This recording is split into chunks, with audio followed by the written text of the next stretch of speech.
Hello everyone, my name is Tinotenda Mazwari Wofa. And I'm Simbarashe Abraham Sudan. I'm Fedia Chwashi. Julius Munyal. And we are BSW students from Zimbabwe studying in Gurukashi University.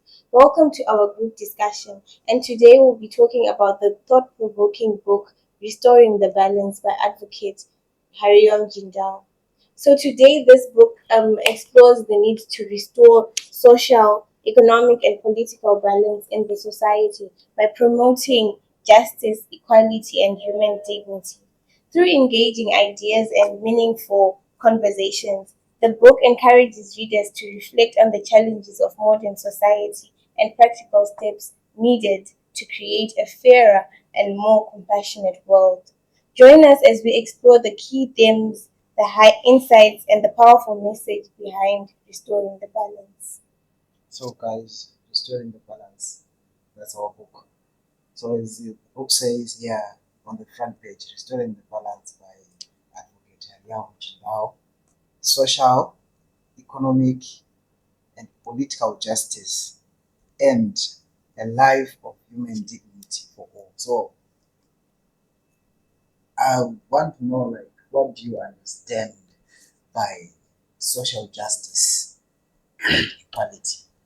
Yeah, as for me, I think social justice is everyone should be given equal treatment, despite of caste, religion, or whatever differences that people have. Everyone should be treated equally as a human being. That's what I understand in social justice. Yeah. This is the fairness, providing fairness for education, everything. But is it something that we are seeing in the current society? That's what this book is all about. This book argues that though everyone is a creation of God and everyone should be treated equally, we are not seeing it in our society. People are being discriminated, even at schools or even economically, even politically. People are being discriminated. There's no social balance. There's no equality in the society. So you can see the example of social justice in the group, in the book, which is stated by Aaron Jindal. That one for two children, the one from the upper class and the one from the lower class. So you can say that there is social injustice there because the other child, Ganesh, was facing social injustice. So, I think so. So in all, we are saying nowadays there is no equality, but rather equity. Is it? If I may say. Yeah, as for the for to cover that on the issue of equality, I don't think we should give those children from the slums or maybe those who are advantaged or those who are disadvantaged equality. Because if we are saying equality, that means if you are giving the poor child maybe a book, you must give the well-paid child a book. I think we should rather go for equity, whereby we should give those who need it more rather than those who just want it. That's what I think against social justice. And also, I think all children should be given equal opportunities, like those which are given to the wealthy child. We can see that in the society there are three kinds of children, which is said in the book. There's a child who has a better life, who can wake up and have breakfast, have his school uniform which is nicely tied, and goes to school. You can say that his life is already in the perfect direction. And there's this one who is maybe we can say in the middle class, whereby we can say his check is it has headway. It has headway. He has a bit of challenges like maybe he's going to school though, but maybe the tuition is not enough. He's facing some disadvantages. And there's third child now, who is from the poor background, maybe from the slums, who is not being able to even attend class. That's where we can say that one is starting from the pit. So we can see that there is no social justice among these children. There's a child who's starting who is having everything on a silver platter. And there's the mid one, who is, it's basic 50-50. And then there's the other one, who is starting his life on a very different, on a disadvantage. So I think we should try, at least maybe the government should put at least some policies which could give these children an equal opportunity so that they could prevail without being disadvantaged because they have not done anything wrong. They are just children. Policies are there. Policies are there. I'm sure policies are there as far as I know. But still, as much as the policies are there, inequality still exists. Okay, for instance, you know, if you're given an opportunity as a policy implementer, which policy would you put to eradicate social justice? To eradicate social justice or to implement social justice.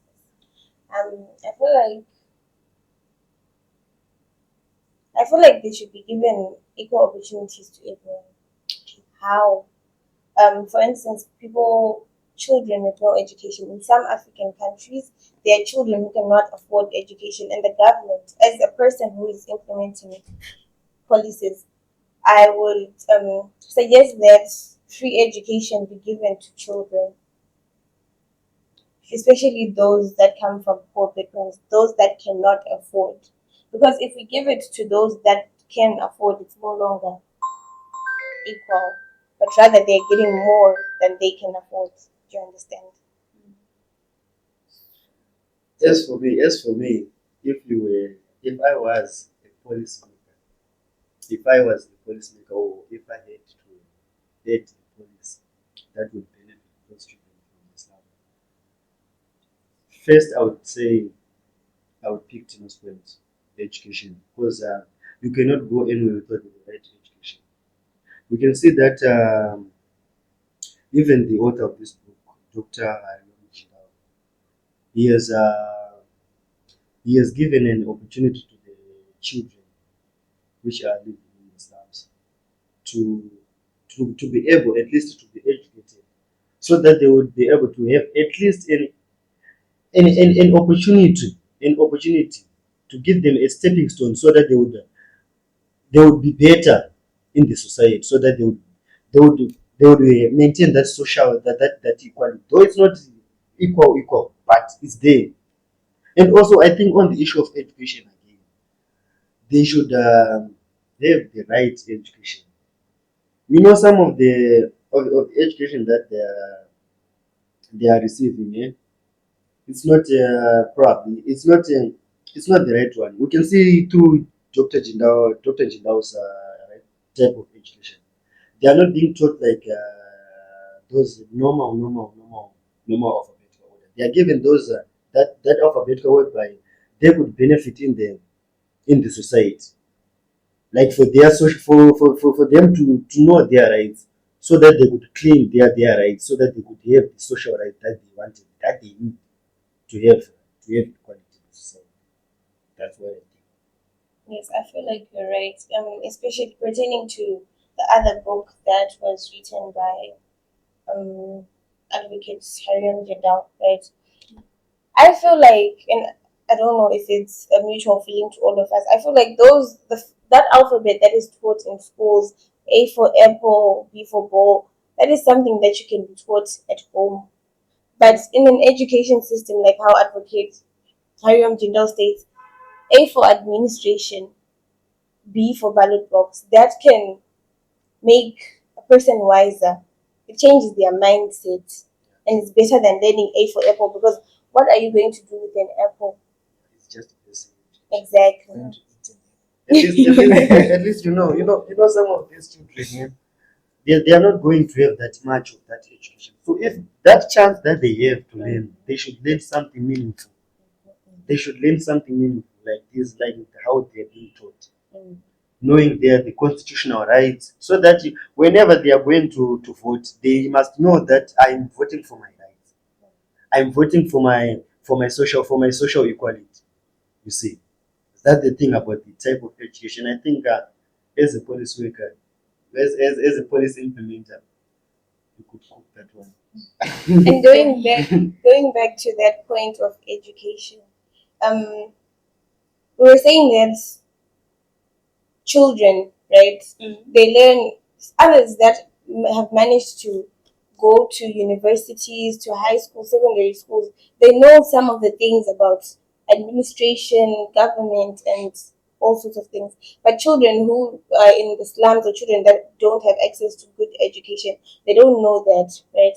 So I feel like since everyone is taught what an apple is, even before you go to school, you know that your parents give you apples, bananas, ball, cat. There's a cat that is walking in the street. Everyone knows that. A person who can afford education knows that, and a person who does not. But rather, now they should get equal access to equal education pertaining to governance and how the world works. Okay. I also think maybe the government should provide free education to the people so that those people can also know what is the administration, what is the constitution. Because without education, some other children from the slums cannot know what is administration. So I think maybe free education for all. So all in all, we're just saying that children should never be exempted from having education. Yeah. We should start from the young age, teaching them what is administration, what is ballot box, everything. Things that Also, will help them in Yeah, the in future. the future. But Because we also can't be that- teaching them in that field of education, yes, we are saying there should be quality education, should be implemented, free education, this and that. But the main question is how. Okay. Because as far as I have read this book, in my own understanding, this book doesn't talk of what's happening, but it talks of how to solve. Yes. So the question is how. On the issue of education. Only How will you implement those in that strategy, that education? Because the main Okay. question is now in the society, a lot of people don't know it.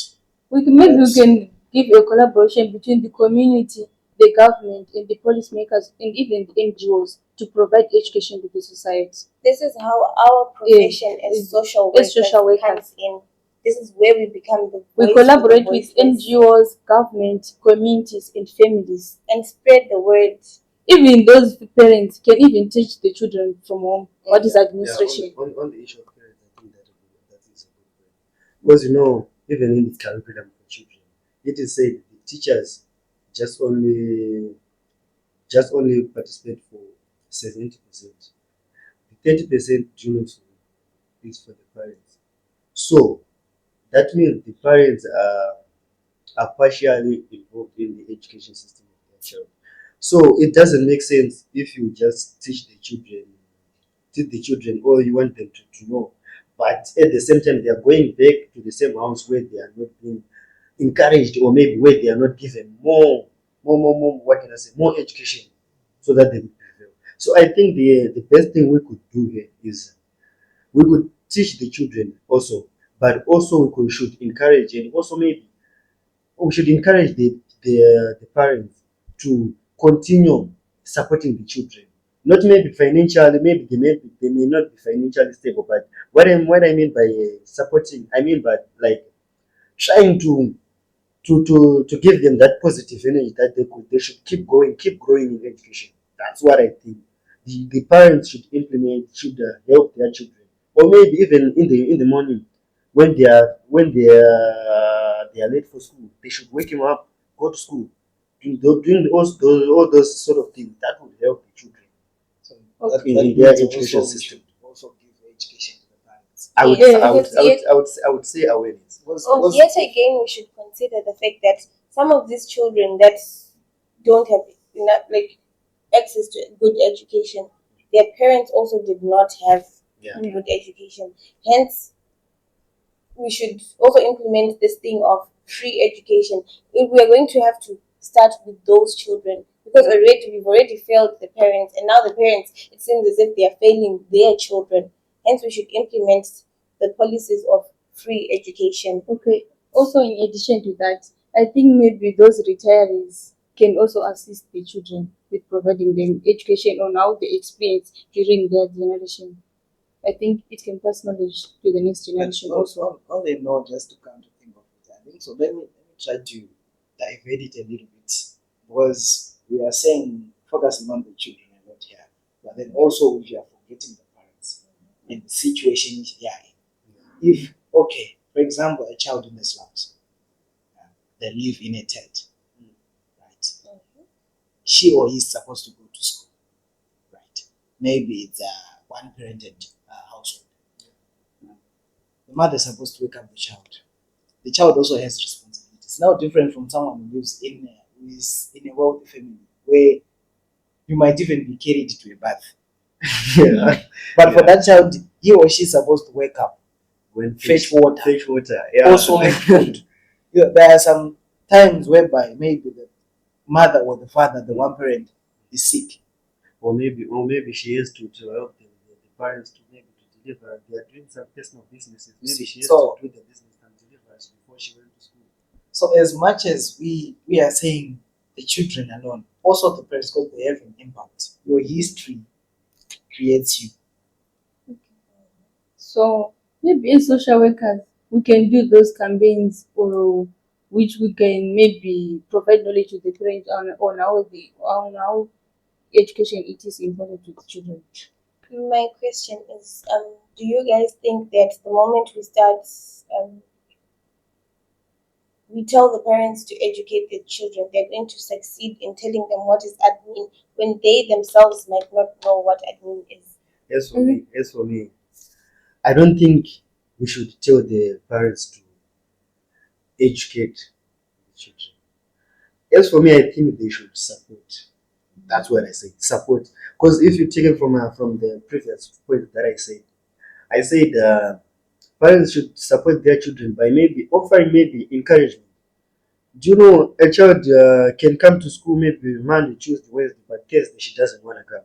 Yeah. So it's the duty of the parent to wake her up, or to wake him or her up that go to school.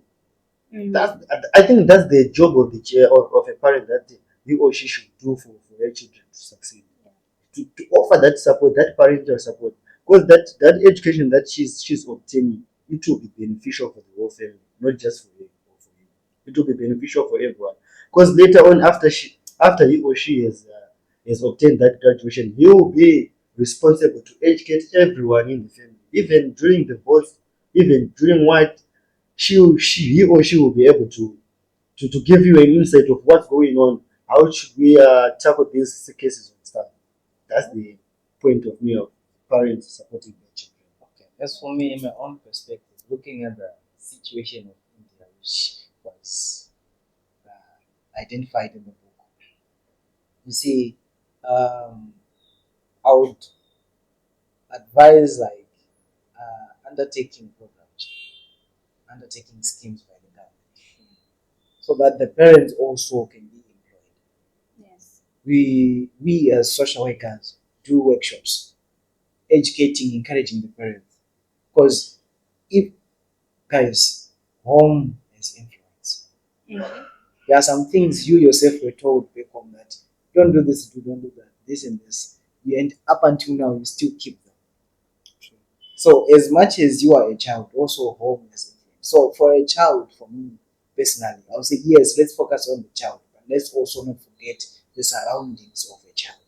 They say what is the saying? It is said what is the saying, which means that all the behavior starts from charity. That's what it is. Okay. So, in support of this, the book Restoring the Balance, it also it just states that there should be equal opportunities and dignity for every individual, and it also addresses discrimination and social inequalities. And this is shown by how, in the fictional story of Raj and Rishiji, how Raj questions why some people enjoy privileges while others struggle to meet their basic needs. And Rishiji explains that um, in order for a society to be balanced, every individual should be treated with dignity and given equal opportunities regardless of their background. on the you see on the issue of on that fictional story, we can see that Rishi G is an adult. Rishi G is an adult.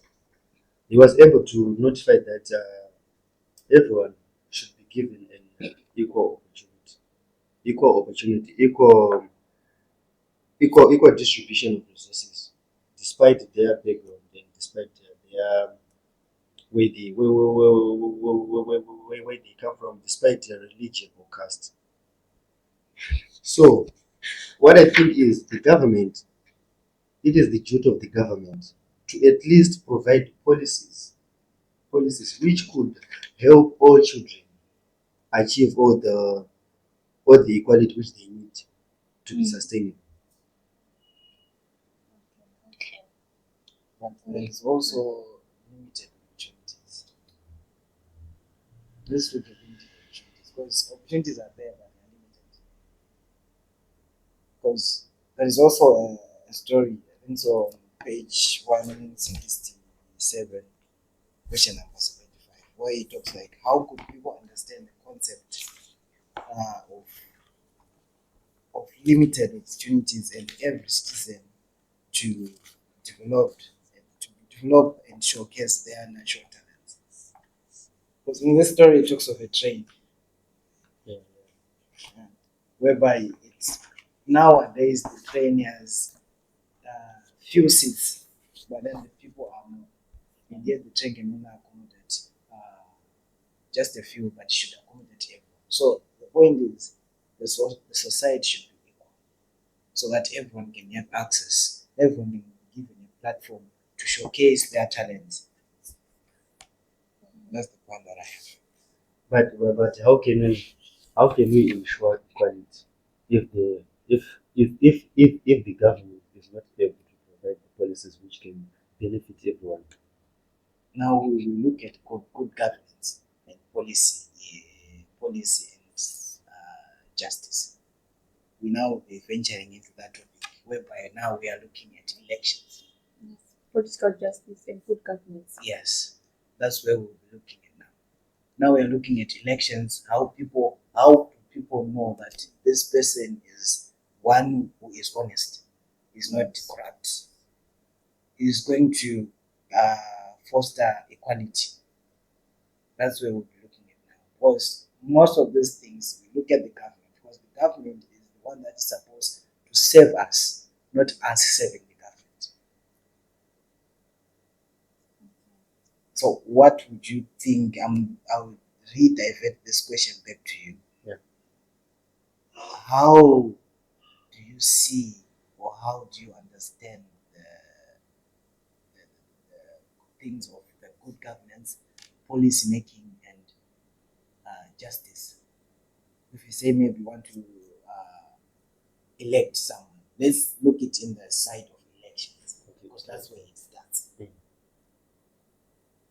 You know, on the issue of electing someone, I think Dr. Romzinda has already talked about this. There are stages which the community should do in order to verify that this person is he able to be a good leader, or is he able to meet the promises that he had made for the people.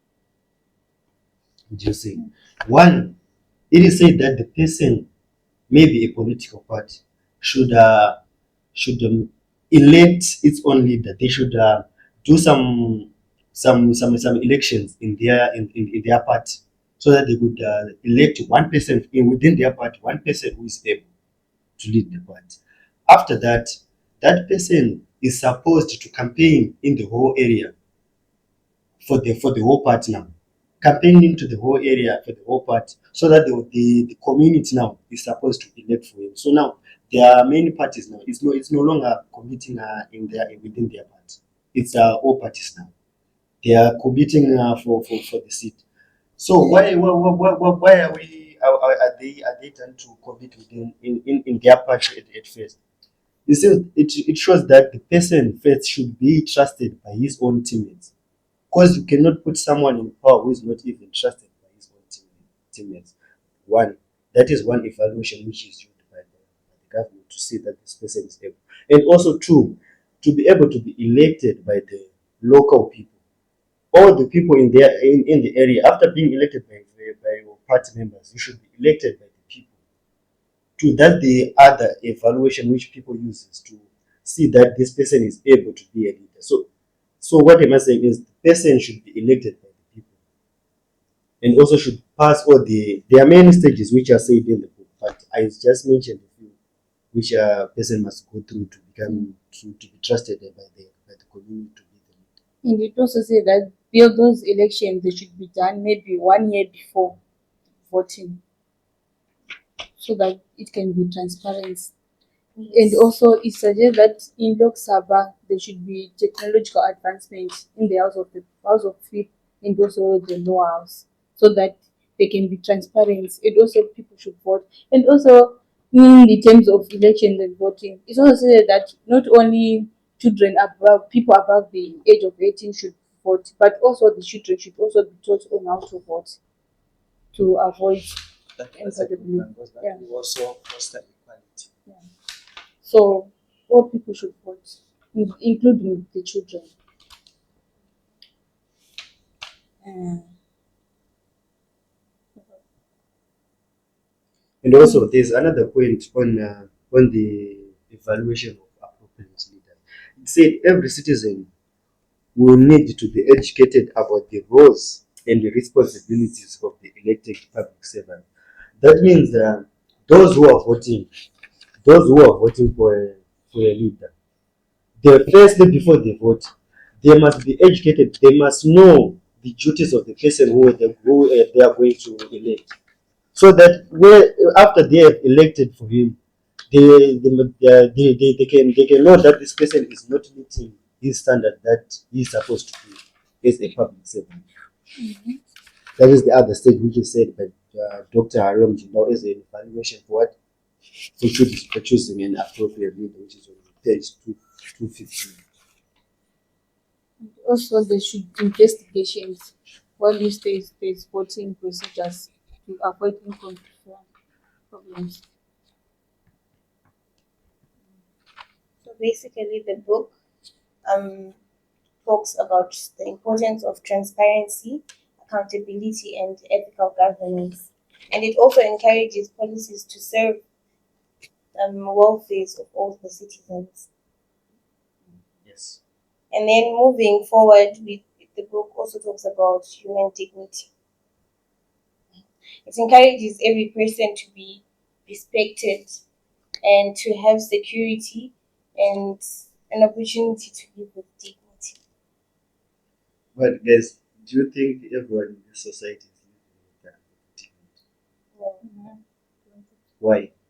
Due to superiority, other people feel superior to the poor. Like for instance, the rich feel superior to the poor. Yeah. Hence, dignity is lost. I feel like once a person has that mindset that I have more than another person, somehow they lose all values. It's not everyone, but some or most people lose values because they have a mindset that you don't have anything, so you are beneath me. You have to respect me. I think there's also example of that when saying that that's one from the lower class who was begging for for the resources from the rich. So there should be respect, and also there should also be equal rights. Okay, the next and final theme, restoring the balance. What do you guys understand by restoring the balance? The topic of the book. I think the story of balance suggests that there was a time when the society was equal and there was equal opportunities, social equality, social justice, and everything. But due to human actions, the society was now is now disrupted, and there's now social inequality, inequity. So as for restoring balance, it is now focusing on restoring be social equality, social injustice. Yeah, on the issue of restoring the balance, I think Dr. Advocate Harim Chidao was trying to show the inequalities and the imbalances which are in the society, and also providing the, the, the measures that can be put either by the citizens or either by the government to get rid of those imbalances and inequalities in the society. That's that's the whole concept of this book. Either socially, economically, politically. That is the why he chose this theme of restoring the balance. He wanted to restore something which was there, which is trying to bring back. That's what I think, and that's what I saw in the book. I think restoring the balance is just as my fellow colleagues have said, that restoring what was once there, because looking at the frictional story at the beginning of the book, there was equality. One could survive, one could get food, one could get resources that can sustain him, but then due to the greediness and all, things started to get hard. They started the formation of classes, different people, greediness, and all those things they came. So now this book is all talking about restoring that peacefulness, that balance, that equality that was once there. That's my understanding. In my understanding, restoring the balance, I feel like it just means that Dr. Hariom Jinda was trying to talk about bringing back what was once there, what was once lost, so that it can benefit everyone in the contemporary society in order to restore the peace, to bring peace and stability in our communities and in the society. And that is all for today. Thank you so much for watching.